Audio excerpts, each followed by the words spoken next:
నమస్తే. Welcome to hit TV. Hit టీవీలో palmistry గురించి తెలుసుకుంటున్నాం. ఈ హస్త సాముద్రికంలో బాబోయ్! బోలెడన్ని విషయాలున్నాయి.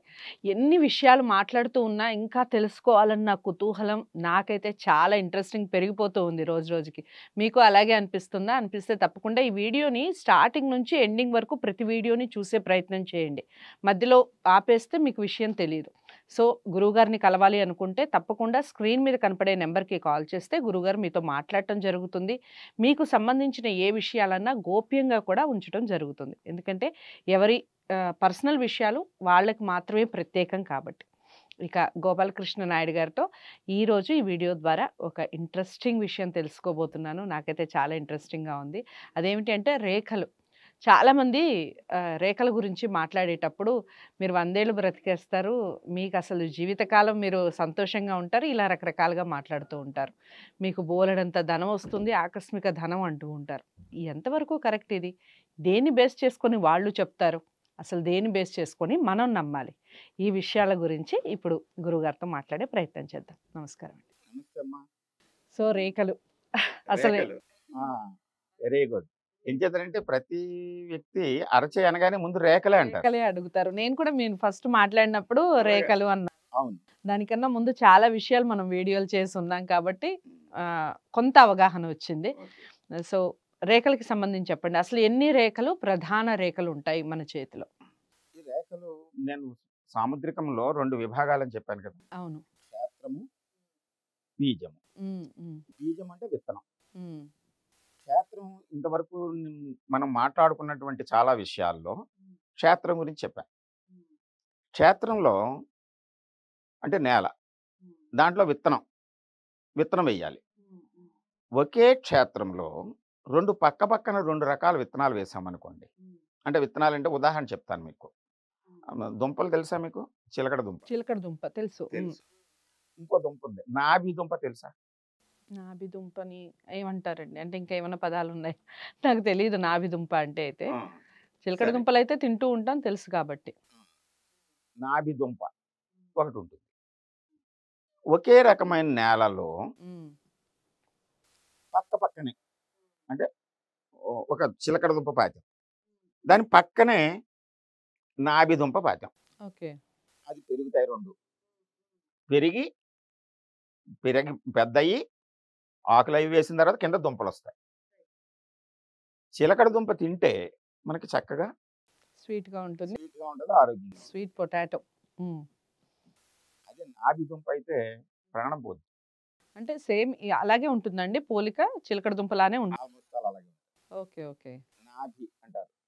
అది సాధారణంగా వినాయక చవితికి అదిని మీరు పత్రి తెస్తూ ఉంటారు. ఎర్రగా ఇలా పువ్వులు పూస్తూ ఉంటాయి. ఆకు చివర ఇలా వంగినట్టు ఉంటాయి. అది నాభి అంటారు. అడవుల్లో అది ఉంటుంది. ఓహ్! ఓకే. కింద దుంప ఉంటది. అంటే ఈ విషయం ఎందుకు చెప్తున్నానంటే నేను ఒకే నేల అంటే ఒకే క్షేత్రం. ఇప్పుడు చెప్పినట్టు మీకు క్షేత్రంలో అన్నీ బాగున్నాయి. గ్రహాలు బాగున్నాయి. రంగు బాగుంది. అన్నీ బాగున్నాయి.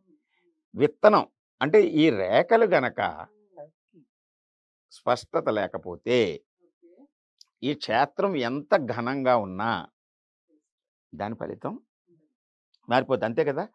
ఒకే రకమైన చక్కని ఒండ్రు నేలలో పాతాం మనం. హ్మ్. హ్మ్. చిలకడ దుంపను, నాబి దుంప. 2 ఒక రకమైన సారం తీసుకుంటాయి. అంటే బీజాన్ని బట్టి దాని లక్షణం మొత్తం మారిపోతుంది. అర్థమైందా? ఇప్పుడు బీజాల్లోకొద్దాం. రేఖలనే నేను బీజాలు అంటాను. రైట్. రేఖలు. రేఖలు ప్రధానంగా మీ చేతిలో చూసిన వెంటనే కనిపించేటువంటివి మీరు ఎవరికి వాళ్ళు గుర్తుపెట్టుకునేటువంటివి 4 రేఖలు. జీవిత రేఖ, శిరోరేఖ, హృదయ రేఖ, అదృష్ట రేఖ. ఇవి కాకుండా రవిరేఖ, బుధరేఖ, ఉపకుజ రేఖ, గురురేఖ, ఓకే. చంద్రవంక, శుక్రవంక, ఇతర పాలన రేఖలు చాలా ఉంటాయి. ఓకే. అయితే వీటిని మనం ఇంగ్లీష్‌లో మాట్లాడుకున్నాం అనుకోండి, జీవిత రేఖ, లైఫ్ లైన్ అంటాం. Life line. అది ఎక్కడి నుంచి ఎక్కడి వరకు ఉంటుంది. మీకు అరచేయి చూసుకోండి మీరు. ఈ జీవిత రేఖ చూపుడు వేలికి, బొటన వేలికి మధ్యలో ఈ అంచున ప్రారంభమవుతుంది. ఇక్కడ ఇలాగా ఈ బొటనవేలుని చుట్టి ఈ శుక్రస్థానాన్ని దాటి ఇక్కడ కింద కంకణ రేఖలు ఉంటాయి కదా, ఈ కంకణ రేఖల వరకు వచ్చి ఈ బొటనవేలు వెనక భాగం వరకు చేరుతుంది. ఓకే. ఇది మొత్తం ఇక్కడ 0 ఇలా వచ్చి ఇక్కడికి వస్తే 100. అంటే ఒక మనిషి సాధారణంగా 100 సంవత్సరాలు జీవిస్తాడు అనేటువంటిది ప్రమాణంగా తీసుకుని, అంటే ముందు చెప్పాను కదా నేను, ఓ ప్రణాళిక ఉంటుందని ప్రతి జీవికి. వరి మొక్క 145 రోజుల్లో అయిపోతుంది. మర్రి చెట్టు విత్తనం వేస్తే అది 100,000 సంవత్సరాలైనా ఉంటుంది. దానికి లెక్కలు ఉంటాయి కదా, ప్రణాళిక ప్రకృతిలో లెక్క. అలాగే తాబేలు 350 సంవత్సరాలు ప్రకృతి. ఒక డాగ్ అయితే 15 నుంచి 17 సంవత్సరాలు. 14-15 సంవత్సరాల్లోనే అయిపోద్ది. అది. అలాగే మనిషి 100 సంవత్సరాలు జీవిస్తాడు. అంటే 100 సంవత్సరాల జీవితాన్ని మనం ఇక్కడ నుంచి మొత్తం అది చుట్టేస్తే ఏలుకి కింద వరకు ఉంటే గనక 100 సంవత్సరాలు. ఇది ఒక లక్ష్యం. అది ఇక్కడ ప్రారంభమయ్యి ఇక్కడికి చేరే లోపు ఒక సమానంగా, ఒక గీతలాగా, ఒక ఆర్క్ లాగా సమానమైనటువంటి లోతు వెడల్పుతోటి చివరి వరకు ఉందనుకోండి, అతని జీవితం హాయిగా సాఫీగా ఏ స్థాయి మనిషికి ఆ స్థాయిలో. అది జీవిత రేఖ, లైఫ్ లైన్. ఈ రేఖ లేకుండా ఏ మనిషి ఉండడు. ఓకేనా? అది ఇక్కడి నుంచి ఇక్కడ వరకు ఉండొచ్చు, ఇక్కడ వరకు ఉండొచ్చు, ఇక్కడ పలచగా ఉండొచ్చు, ఇక్కడ ఆ రేఖ మధ్యలో ఉండేటువంటి క్రాసులు, తెగువలు, గుంటలు, హర్డిల్స్ అవన్నీ దాటుకుని వెళ్తున్నాడా, ఎక్కడైనా అవాంతరాలు ఎదుర్కొంటున్నాడా అనేది ఈ రేఖ చెప్తుంది. ప్రధానంగా జీవిత రేఖ జీవితము అంటే లైఫ్ స్పాన్, ఆయుర్దాయము, ఆరోగ్యం. ఇప్పుడు ఆ రేఖ మధ్యలో గనక ఏమన్నా గీతలు ఉంటే గనక అక్కడ అడ్డు తగిలినట్టు బ్రేక్స్ ఉంటాయి.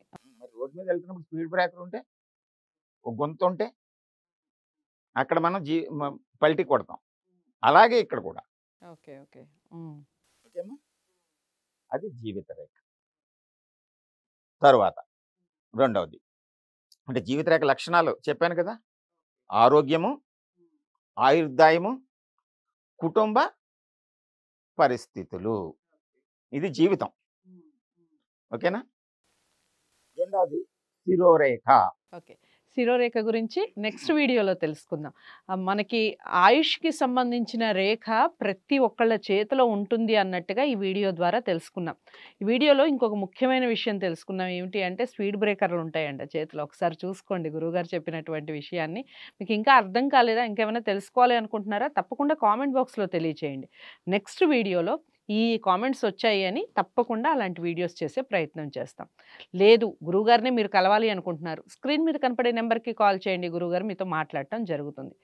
శిరోరేఖ విషయాలు నెక్స్ట్ వీడియోలో తెలుసుకుందాం. అంతవరకు సెలవు. నమస్తే.